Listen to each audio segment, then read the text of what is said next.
Good morning everybody, my name is Dan and this is my channel R-spec. Today we're going to be washing my 1996 R33 GTR. It's in midnight purple, and afterwards we're going to change the spark plugs on my 260RS Autechversion Nissan Stagea. First of all, I need to move some cars because I've got a bit of a car yard going on. My block isn't very big, so we'll move the Stagea out. I'll pull the R33 in because I don't like washing it in the sun. The soap dries on the paint real easily, and we'll spray it with some foam. And to my neighbours across the road and down the street, I am terribly sorry. I do know that my cars make a lot of noise when I leave at 6 AM in the morning, but I promise not to make any noise on the 34th of December. How's that?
Alright, I don't use any measuring, I just see how I go.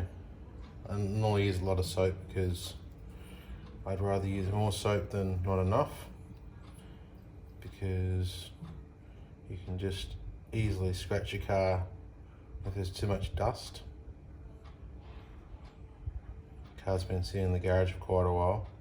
That was close. Now it went everywhere. I'll do. Alright, sick. Back up there, fill this up with water, and we'll be back. Alright, so far so good. Looks pretty thick, to be honest. A lot thicker than the other soaps that I've used. Just because when you fill it up, it normally dilutes a little bit when you put it in there.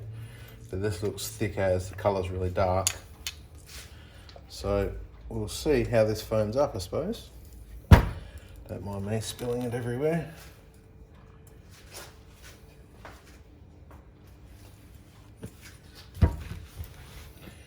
We shall hook the pressure cleaner up and spray away. Alright, so my washing method may not be what everyone likes to hear, but a lot of people always rave on about the 2-bucket method. I understand if your car's really dirty it might be a good idea, but I already use a pressure cleaner and snow foam as well, which obviously drags all the dirt off of the car. Most of my dirt on the car is just dust. I really just take it out on a Sunday and it goes back in the garage, and when it goes to be washed it's just dust. So the soap pulling the dust is enough really. The soap that I use, I've just changed to the new Maguire's. We found it at Costco. It seems to be a lot thicker and a lot slipperier than the Gold Class watch which I was using before.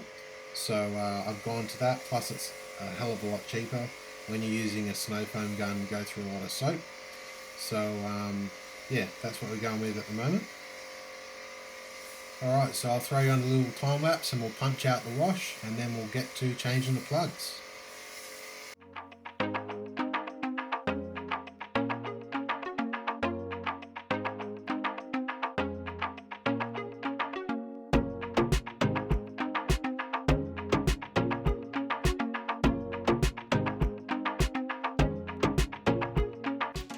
Alrighty, so I'll throw 3 photos up that I took of the car after I'd finished washing it and that, it came up really nice. I didn't actually put any more buff marks in it than there already is, but they're pretty hard to see, but in certain sunlights they show up really badly.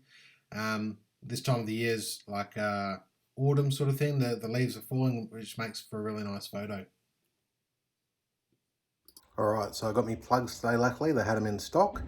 Well, sort of in stock, I'll explain it to you. So what we got is replacement BCPR 7ES.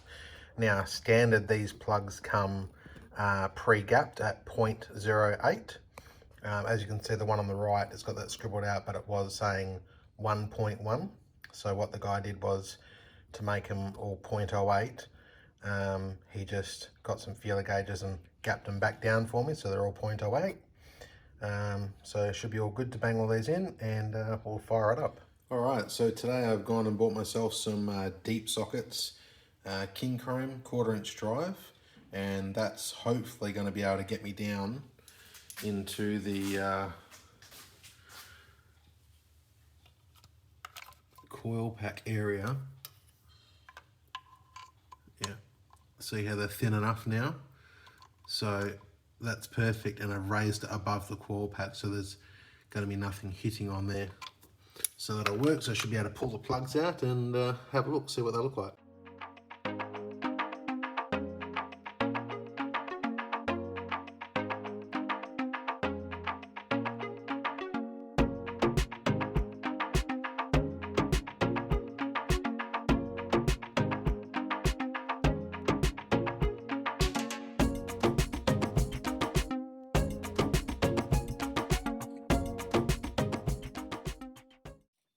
Okay, so yep, plugs are pretty black. There's the problem. We've got a pretty rich tune going on here. We're still running a Power FC. This engine's a 2.8 to May stroker, so yeah, it's got a fair bit of fuel going on, so that's probably why the plugs are blacked up, but we'll whack some new ones in.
So I'll probably just answer a few questions that will probably get asked in the comments straight away. The Stagea, it's a 1998 260 RS Autechversion. So not sure if many people know about them. There's only 1,700 made.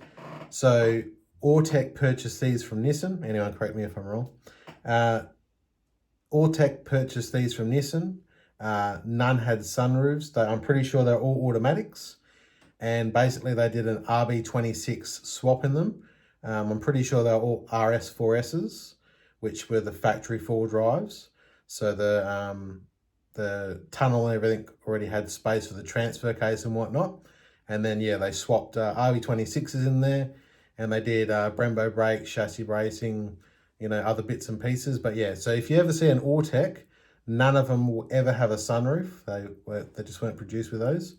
They should have some sort of a Autech badge on the front and the rear. There's other little bits and pieces that are different on those cars to a standard Stagea.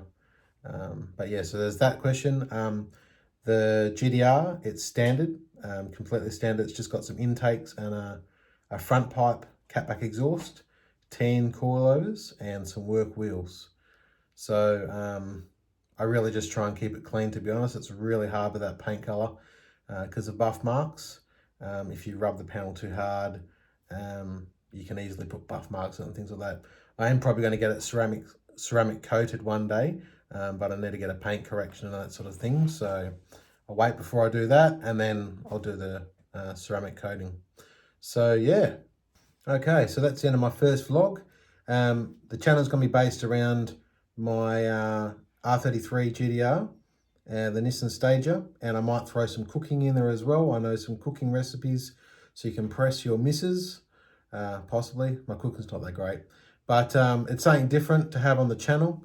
The other thing is I do a little bit of photography, so I'll link my Instagram below and my Facebook page as well. I go to local car meets and things like that, and you can see some of Perth's cars. And that's it. So I'll see you in the next video. See ya.